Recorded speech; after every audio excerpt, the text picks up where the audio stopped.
What is author marketing mastery through optimization, you ask? I'm going to tell you. It is absolutely, bar none, the best way for authors to make a living selling their books. Are you tired of feeling like you have to be on social media 50 hours a week just to sell a few books, and then frustrated when that time doesn't actually lead to any book sales? Are you tired of hearing people say that you just have to be patient with the social media game for a long time so that you can build that following and that trust? Yeah, I was too, because there's only one of me, and Ammo solves that problem. Now here's the deal. It's a system that can actually guarantee results, and I'm not the one doing the guaranteeing, and I don't think that Steve Piper, who founded Ammo, would literally say that it's a guarantee. But what's a guarantee here is that when you spend advertising dollars in a right way, you get results and you're profitable. Okay, the concept here is if you spend $1 and make $2, you are profitable. And Ammo does that for its authors. I want you to check out the link in the show notes because this program has the ability to change your life. And hey, it's not for everyone. If you're a traditionally published author, it might not work for you because your margins will be too small to get profitable advertising on your own. That's something you'll have to take up with your publisher. But if you're self-published, if you're indie published, this thing could be great for you. If you have a few books out, especially if you're a series writer, this is a game changer. The whole podcast is now part of the Ammo family. So you'll notice every Wednesday, this show is Ammo Edition. But even on Mondays, you're listening to a show that exists because this author, this host of the podcast uses Ammo and makes money selling books. It's a beautiful feeling. I encourage you to check it out.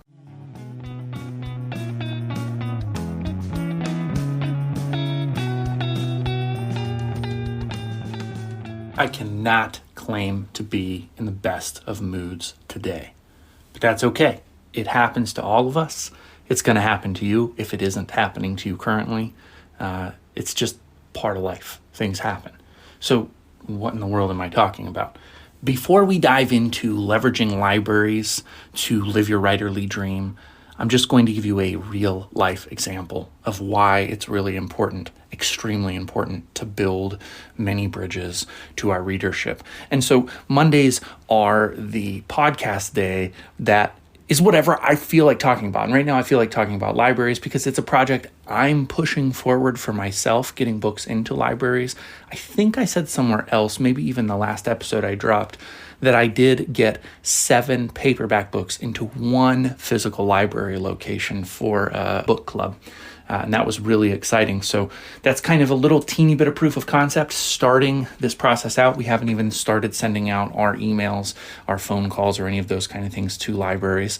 I'm working this process right along with you. But at any rate, that's a bridge that I'm building to sell books and to be more invulnerable as an author. And why is that important? Because this past Thursday, while I was heading out to coach one of my son's baseball games, yeah, I got roped in. I even coach the games. I don't just help out at practice. While I was there, I had just finished off doing a great interview with an author named Gordon Carroll. I'll be dropping that Wednesday for you. So just in 2 days, that'll come out. And he is an amazing Ammo author who's super inspiring. If you haven't already thought about doing Ammo, you're definitely going to think about it after you hear the kind of success that he has had doing this. And he hasn't really been in the program very long. Also didn't seriously start publishing books for terribly long, but I digress. While all of that was happening, I had been all day going back and forth with Facebook where I run my ads for Ammo. And I had tried to back off one of my ads that was not profitable. It wasn't behaving the way I wanted it to. And so I pulled back about $10 off of the daily ad spend, and I wanted to apply that to create a new ad at $10 to start reaching out to a new audience, to see if I could just gain a little bit of fresh perspective and maybe hijack that sales into hyperdrive again. I noticed something was going on. It wasn't allowing me to publish the ad. And so I reached out to Facebook and I said, hey, I'm having an issue. Something's going on here. And they got back to me and said, well, yeah, we see that there's a problem. Let's look at it a little bit more. And as I was sending them screenshots and having a conversation, they pretty quickly said, oh, this is pretty serious. This actually links to a known issue that's going on right now. So we're going to have to move this up the chain and do a little bit of a more in-depth review. It'll be at least 48 hours until you hear back from us. So that in and of itself was really frustrating because that means that I couldn't add any more ads. I was stuck until they finished their review and figured out what was going on. But it got worse. As I'm coaching the game, at some point during that period, my ad account got restricted and I'm no longer allowed to advertise at all on Facebook until the issue is resolved. Typically, that happens to people who try to subvert Facebook's rules. Maybe they want an ad for cigarettes or tobacco or something like that, and they think that if they use special wording and images, they might be able to get around the ad restrictions, and when they're found out, they're shut down. But I've already had it confirmed by people at Facebook that I have not broken any rules, that my restriction has something to do with the known issue of my ad account. But right now I can't sell books. I was selling 17 books a day. I was making a little bit of money. I was slowly scaling. Things were going well. And then the machine came to a screeching halt. And I'm still waiting for a resolution. So let's knock on wood and hope that it's solved soon. But in the meantime, I'm still responsible for writing the next book. I am still responsible for reaching out to libraries. I am still responsible for trying to get people to read my book on Amazon and leave reviews. Build many bridges so that you are invulnerable. Because as great as Ammo is, and it was designed because Amazon shut down the founder, Steve Piper. He designed Ammo because Amazon shut him down. And he wanted to own his audience. So he was over on Facebook gathering a bunch of emails of his readers. Your email list is another path. And Ammo actually takes care of that through Facebook, but you need other ways to get emails. You need other ways to get readers. You need other roads. And if it feels extremely overwhelming and daunting, you're not alone. I am overwhelmed right now. As I'm making this podcast for you, I am scared. I'm confused. I'm frustrated. But, like you, I hope, like you, I'm moving forward. If you've ever watched an author read in public and felt bored, TRBM is the antidote. That reminds me of the Wild West. Now we just barely made it. Now TRBM is for writers what time-lapse was for painters. Guitar solos and spotlight were for bands, and what chainsaws and icebox were for sculptors. But what does TRBM stand for? Tormented, rampaging baloney monsters, Texas revolutionaries, bereaved Mexicans, or tame, rambunctious baby monkeys. You decide. So before we dive in to our library topic of the week, I wanted to talk to you about getting reviews by giving. So I recently stumbled onto a YouTuber who publishes unique reviews, but what's different about his channel is its approachability. It's vulgar, it's accessible, it's fun. Check it out. It's called Thoughts Before REM, like REM sleep, Thoughts Before REM. And I'm excited to let you know that because I was able to find him through some back and forth on Twitter, he's going to review my book. And so this is me giving him a shout out, and he's going to review me. If you don't know this, reciprocating is absolutely fine. If you have the ability to shout somebody out, do so. Don't always expect that they're going to shout you back out, but also don't be afraid to ask them to. Don't be afraid to say, hey, I'll shout you out to my people if you'll shout me out to yours. That's how we build bridges toward each other. And this is a business where we do things for each other. It's okay to reciprocate. Friendships are built through reciprocation. You cannot be a good person if you only give and never take. And you certainly can't be a good person if you only take and never give. So I'm shouting out Thoughts Before REM. Go look up the link to him in the show notes. Watch his introductory video on YouTube. If it's not for you, you'll know pretty quick because it is vulgar. I will say that. It is vulgar. But the people that like that kind of thing, they're going to love this. I really enjoyed the reviews. I thought they were funny. They were off the cuff. High production value. A little bit absurd. You'll like it. Oh, and also I disagree with his assessment about the rising and setting sun with Luke Skywalker. So if he happens to be listening, I kind of see the merit in the reviewer who was talking about that. But that's the great thing too, is that we don't always agree with other folks, which is a beautiful bridge. It seems bridges is the theme this week to the next one. And that is that I have a very thorough and very in-depth review of The 9 Lives of Marva DeLonghi that is live right now on Jason Cheng's website. If you remember, he was a guest of mine on this podcast, well, let's say 3 months ago. Jason Cheng Scribbles. I'll have a link to that review in the show notes.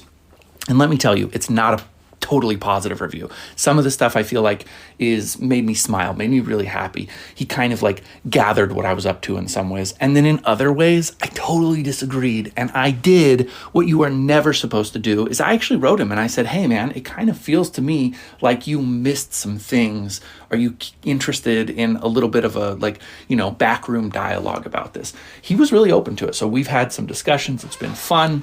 I don't know if minds have been changed, maybe a little bit. His, because I'm persuasive and pestering, but totally good feelings between us, I think. Yeah, definitely. Really good feelings between us. In this case, do what I say, not what I do. Just don't read your reviews. Honestly, don't read them. Don't interact with them. If people agree to give them to you, make sure that that's done because, again, reciprocity.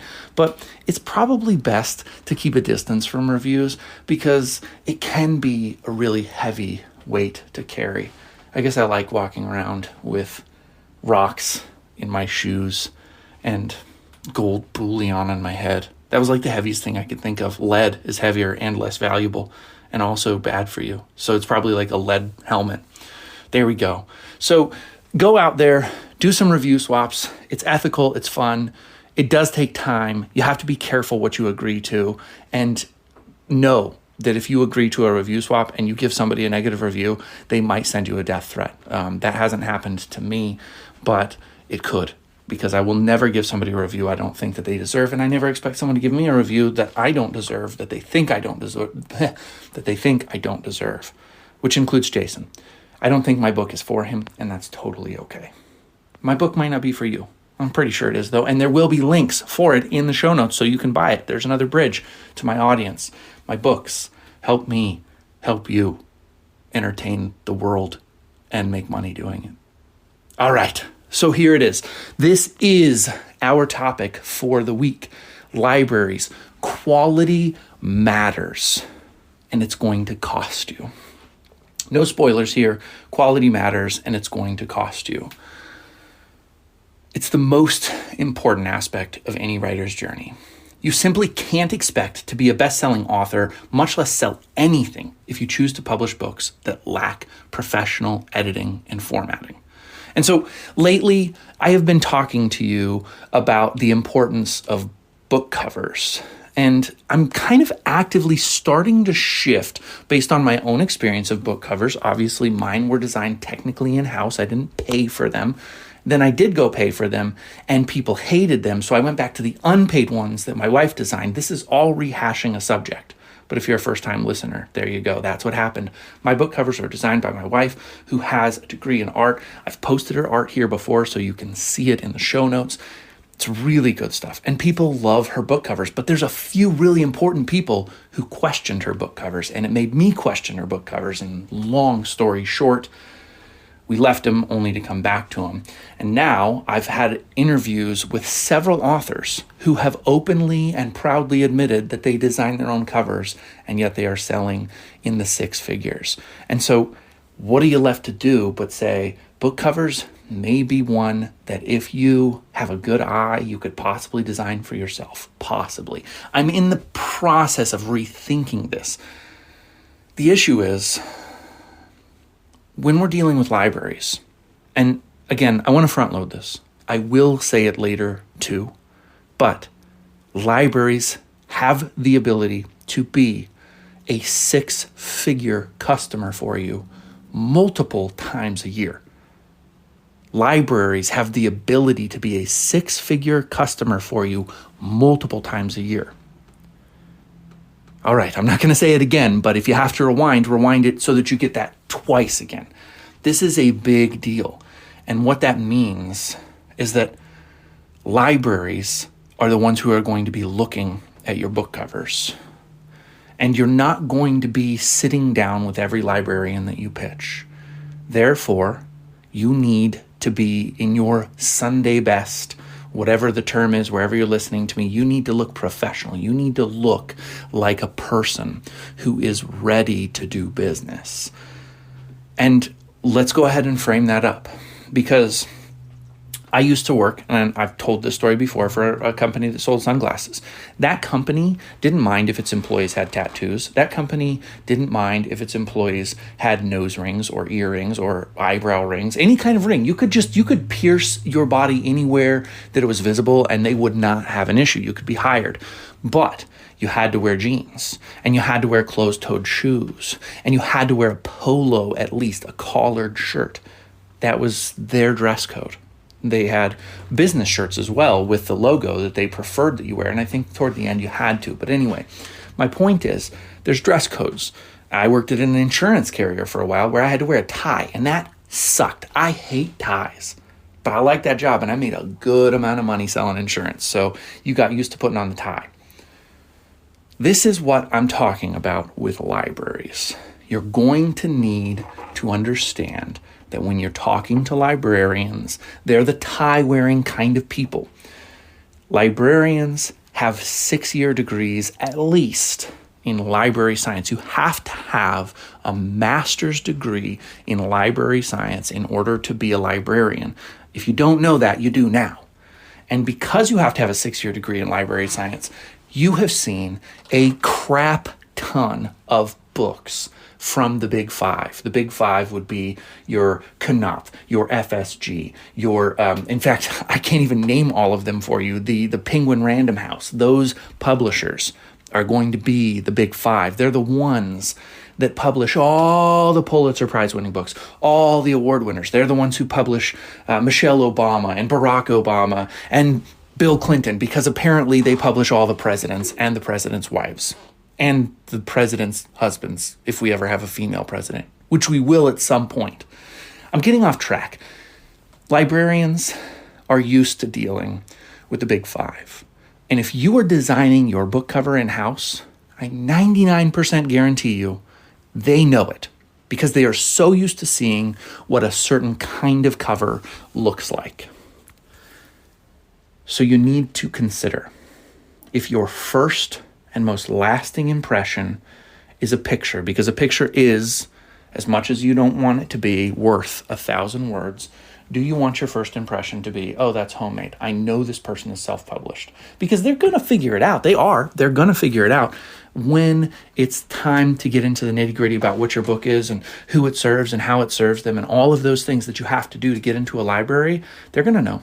Do you want their first impression to be this person didn't put the money, the time, the effort, the energy, the resources, the materials into bringing a great book in front of me? Because if you do, then you are risking the librarian not even reading the rest of your email, not even looking at your pitch, not even considering your book, because they figure if you're not willing to spend a couple $100 to get a great cover, why would you be willing to spend several $1,000s? That's right, I said several $1,000s to get a fantastic editing and a proofreading and a layout and a design of your manuscript. Believe it or not, there are authors out there who are so serious about their game that they buy access to specialized fonts so that their half title page and their title page can look really sharp. That's right, they buy access to fonts. Have you ever thought about buying access to a font? Because I haven't, but I'm starting to. But the thing is, all the work you do on a book cover means nothing if the work you do inside the book doesn't merit your readership. And I think I've alluded to this before, but lately I've been swapping reviews with authors on Twitter in an effort to get my reviews on Amazon higher. And you know, I'm talking about earlier than even in this episode. I'm saying I've hinted at it in previous episodes that I'm working on something that's really effective on Twitter, and I will bring that to you here in the future, or I'll keep kind of threading it into these episodes. But I'm getting the opportunity in many cases to read other authors' books on Amazon in exchange for letting them read mine, to give a fair and honest review. It's just marketing. It's cool. What I keep running into, And what's kind of challenging is that there are authors who are published on Amazon who don't know the proper usage of commas and periods and quotation marks, who write run-on sentences, who don't do even enough proofreading to make sure that all of their thes are spelled T-H-E instead of T-E-H, who misspell them, they, or they, them. Really easy things that you should catch if you pay a proofreader. And I mean, we're talking an abundance of these kind of mistakes. I've run into it on many occasions over the last week. It's that kind of thing where you realize that if you aren't paying, you're losing readers. I'm getting a review from them. When they read my book, what may happen is they might not like the story, and I may get a negative review on that. But what won't happen is they're not going to run into friction where they don't understand what's happening, where they are confused because sentences don't make sense, where they're confused because punctuation misleads them. They are going to have an easy time, low friction, when they read my book from an understandability perspective, because we've done multiple beta reads, we've done multiple proofreads, we've done an edit. We have gone the distance with this book to make sure that the manuscript really shines. You're still going to have typos. That's the thing. I don't know of a single book that I've ever read in a first edition that hasn't had a typo. I found typos in Stephen King. I found typos in Dennis Johnson. There are typos in Infinite Jest by David Foster Wallace. There's a notable typo on the first page of Infinite Jest that's really, really hilarious. If you know, you know. But the thing is, with professional editing, you're going to get rid of the major confusion. And by doing that, you're going to ensure that your readers are commenting on substance, not, details, I guess. There's a word I'm looking for here, but you know what I mean. They're going to be looking at the story itself. And generally speaking, if you've gone through all that work, the overwhelming opinion is going to be positive. If you know how to find your readers, you're going to do fine there. Your ratings are going to be good. And when you go to libraries, you're going to get a good reputation of having put out quality books. Now, why should you care about libraries anyways? Because we've gone all this distance, right? I mean, here we are talking about libraries, talking about quality, talking about spending thousands of dollars on a manuscript. Why should you care about libraries? I'm going to remind you from last week, there are roughly 20,000 libraries that can buy copies of your book. And if each one bought just one copy of your paperback, and each one bought just one copy of your ebook, and each one bought copies of your audiobook, I don't know. Let's just stick actually with paperbacks alone. If they just bought your paperbacks, you're looking at least $200,000 of gross revenue from every single book for just paperbacks. Every time. If you have that kind of a reputation where the library says, I know for sure that when Jody J. Sperling brings me a book, it is high quality. And I know that he has a readership, and I know that his readers come here and that they get something and they benefit and they love it. What do you think happens? They buy the next book. They buy the next book. They buy the next book. If you're publishing 2 books a year, Stephen King can do it, so I guess all of us can, or not. But if you're able to put out 2 books a year, and the libraries sweep you up in that fashion, that is life-changing money. It's worth spending $6-8 grand on the production of your book when you know that you can net $160,000 from libraries alone. We're not even thinking about any other channel in this, just libraries. What does it matter if you spend $5,000 to get an audiobook done?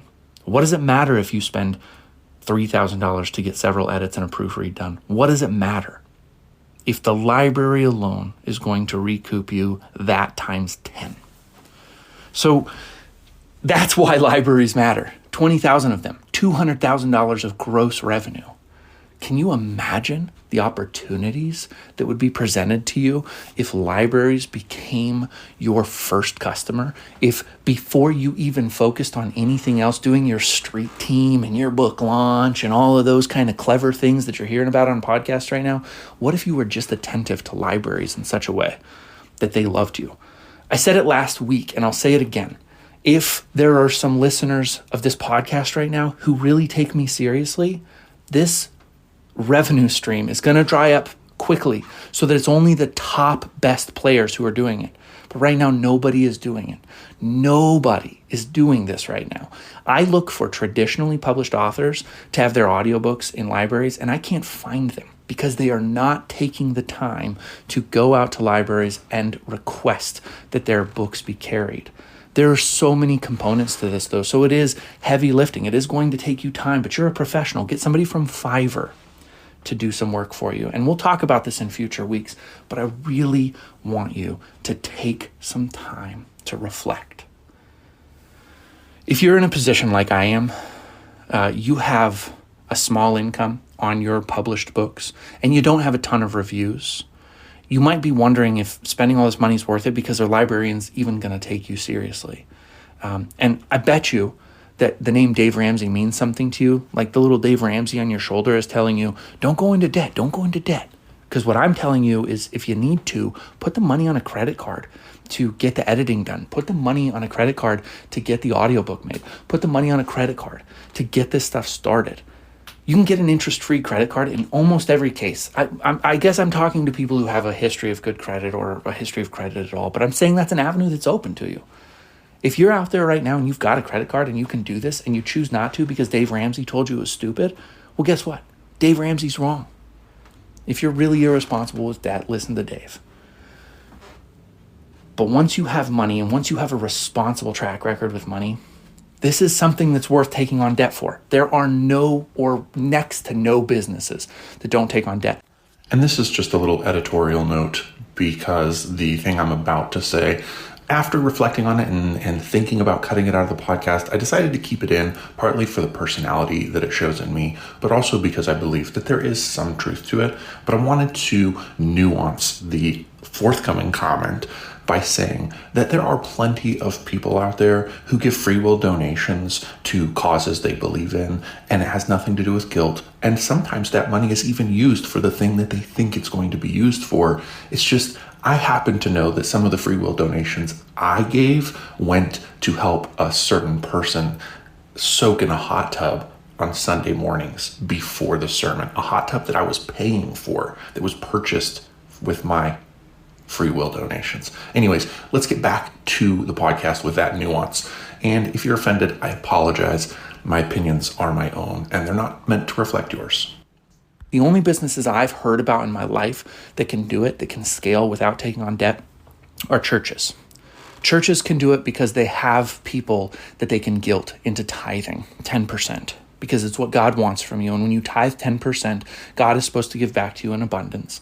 And so a lot of people will give to churches. And I've seen a lot of churches before be able to save up a huge war chest of money so that they can buy a giant building and get smoke machines and play really loud electric guitar songs about raising your hands and stuff. If I'm sounding a little bitter, I came up from the church, folks. I still have really strong feelings about those things. But other than churches, if you're not a church and you can't guilt somebody into buying your book, you need to have a really high quality product, and it's okay to take out some debt to do that. I'm giving you permission. Yell at me if you want. I would love to get feedback and comments in the notes that I'm a dummy. Go ahead. Do your worst. But businesses require investment. And I know you don't want to think of your books like a business. I know it. I'm an artist too. I got mad. I talked to you earlier about sending a rebuttal to Jason because I didn't like his review of my book and I felt like it neglected some really important aspects of what I had done.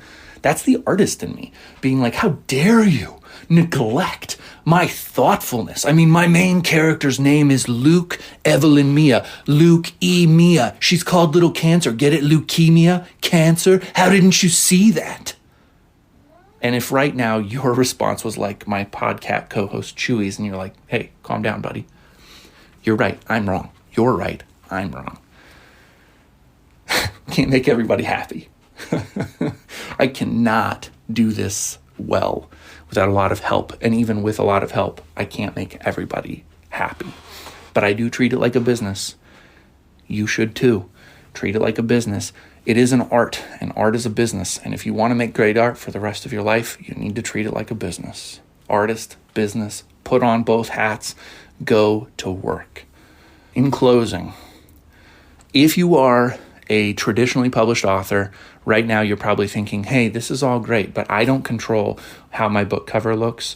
I don't control my formatting. I have editors who are paid to do all of this stuff. I have proofreaders who are paid to do all of this stuff. So this was basically a waste of my time. And if I had thought about this episode and structuring it maybe a little better, I might have at least teased in the beginning that there's still something here for you. Because you're still in control when it comes to how you pitch libraries, putting together a professional pitch deck. And so here's a couple of tips for traditionally published authors. If you're listening right now and you're thinking, hey, libraries sound like a really cool thing, but I'm not sure I can do it. Yes, you can. You don't need your publisher to reach out to libraries on your behalf. You can actually reach out to libraries if you understand that every single publisher out there right now is using Ingram Spark. Then all you have to do is say, hey, my books are available in Ingram Spark. This is the publisher I'm published with, and this is why you should carry my book. It's going to be the same format. And just like self-published authors, you want to make sure that your pitch deck, and we'll get to pitch decks in a later episode, but you want to make sure your pitch deck looks like a suit and tie. It's going into a library with master's degree librarians, and they expect a certain thing. And your pitch deck is just as liable to look unprofessional and poorly designed as a self-published author. We're all in this together when it comes to pitching libraries, every one of us. All right, last cool thing for you traditionally published authors. This is the one place where you and self-published authors make the same dollar. Because when you sell a book into a library, they pay the wholesaler's price, which this is really weird. But if you've ever set up a book in Ingram Spark, you've noticed that you have to double the price of your book for libraries. That's the wholesaler price. They pay double from a wholesaler. It's the only place where wholesale's backwards. But that's what happens from Ingram Spark is, say you price your book at $22.99 on Amazon normally, then you would charge Ingram Spark librarians to go through the portal $45, if I did my fast math correct there, and I think I did. $45 for a copy of your book, and then you're going to get a pittance of that, but so am I. You know, if you're traditionally published and I'm not, we both get the same amount of money at the end. I'm pretty sure I'm right there anyways. You know what? I am. Just trust me. Alrighty. That is what we have got for you. So just like last week, I'm going to try leaving you with a teeny bit of homework. Your homework for this week's library episode is to look at the books that you've already published and reflect. Are they professionally designed? Have you developed a cover that librarians want to shelf?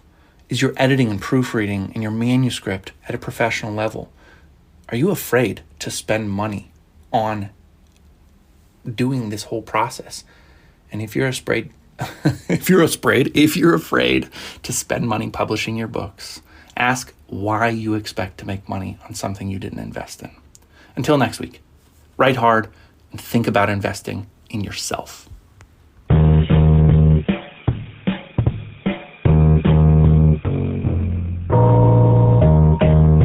Thank you for listening to TRBM. The theme music was provided by the ever-talented Christopher Talon. And hey, if you liked what you heard, share this show with other readers, because what's the point of telling stories if nobody's listening?